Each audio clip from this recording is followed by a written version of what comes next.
Assalamualaikum warahmatullahi wabarakatuh. Nama saya Nabila Miftahul Jannah. Baiklah, saya Tahira Az-Zahra. Nama saya Umil Khairiyah. Di sini saya akan menjelaskan bagian pertama, yaitu pengertian etika, dakwah, dan komunikasi. Nah, etika itu berasal dari bahasa Yunani, yaitu dari kata ethos dan taeta. Nah, kata ethos itu adalah bentuk tunggal yang berarti tempat tinggal, padang rumput, kandang, kebiasaan, adat, watak, sikap, dan cara berpikir. Kemudian ada yang namanya taeta yang berarti bentuk jamak.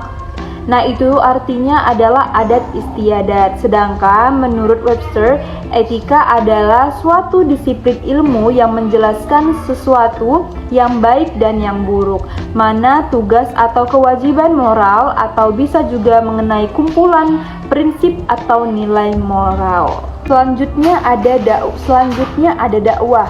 Secara etimologi berasal dari bahasa Arab, yaitu dari kata da'a, yad'u, dan dakwatan yang berarti mengajak, menyeru, dan memanggil. Nah, secara terminologi dakwah berarti mengajak seseorang kepada kebaikan, baik dalam bentuk lisan, tulisan, maupun tindakan, dan penyegah dari perbuatan yang mungkar agar beruntung dunia dan akhirat.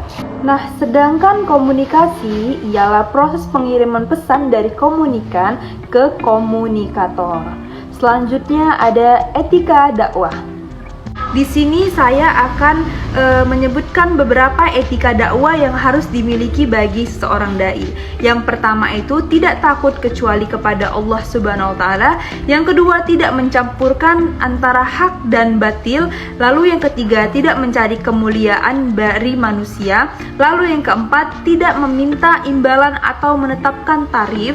Lalu yang terakhir yaitu satu kata dengan perbuatan.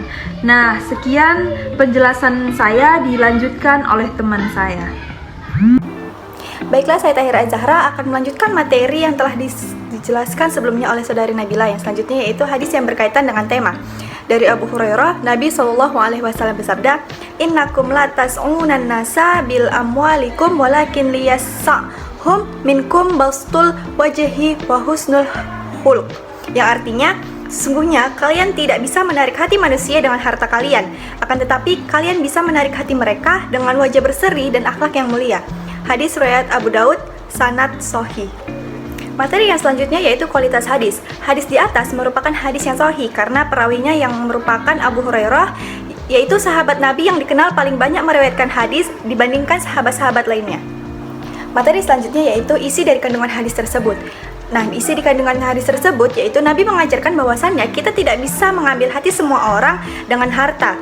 Mungkin dari sebagian orang bisa, tapi semuanya adalah sesuatu yang tidak mungkin. Namun, jika kita ingin mengambil hatinya, maka kita bisa melakukannya dengan senyuman, wajah yang berseri-seri, dan akhlak yang mulia. Maka dengan itu mudah bagi kita untuk mengambil hati orang sehingga kita dapat menyampaikan pesan-pesan dakwah mereka dengan senang hati menerimanya. Saat kita bertemu dengan orang di sekitar kita dengan senyuman dan sikap yang tawadu, murah senyum, dan mudah berjabat tangan, maka dia akan merasa nyaman. Nah, para da'i harus menerapkan sikap ini jika ingin menyentuh psikologi dari mad'unya. Beda halnya apabila wajah yang kita pasang ini masam dan garang, berjalan dengan sombong, maka orang yang bertemu dengan kita pun tidak akan merasa nyaman. Dan di sini saya akan menjelaskan tentang penerapan metode hadis tematik. Nah, untuk lebih lanjut ke penerapannya, maka dari itu saya akan terlebih dahulu menjelaskan tentang hadis tematik. Nah, hadis tematik atau bisa juga kita sebut sebagai hadis maudhui ialah suatu hadis yang berkaitan dengan satu topik pembahasan yang akan kita kaji. Nah, contohnya kita mau mengkaji tentang etika. Nah, tema kita adalah etika. Nah, kita cari nih hadis tentang etika. Setelah itu, kita juga mencari hadis-hadis lain yang berkesinambungan dengan etika. Nah, kemudian kenapa hadis tematik ini penting untuk dipelajari? Karena dalam pengkajian hadis untuk membuktikan kerahmatan Nabi Muhammad SAW dan ajaran Islam yang dibawa Rasul untuk seluruh alam semesta. Oke, karena pembahasan kita tentang etika dakwah, maka saya akan memberikan contoh beberapa hadis yang berkaitan dengan tema kita. Yang pertama itu hadis tentang pentingnya lemah lembut. Bismillahirrahmanirrahim. fa inna rifqa lam yakun fi syai'in qattu illa zanahu wa la nuzi'a min syai'in qattu illa syanah. Yang artinya, sesungguhnya lemah lembut tidaklah ada pada sesuatu kecuali akan menghiasinya, dan tidaklah dicabut dari sesuatu kecuali akan memperkeruhnya. Hadis riwayat Abu Daud, sanadnya sahih. Nah, hadis ini menjelaskan bahwa kelembutan akan menjadi penghias bagi sesuatu, sedangkan hilangnya kelembutan akan membuat suatu perkara menjadi tidak lagi indah.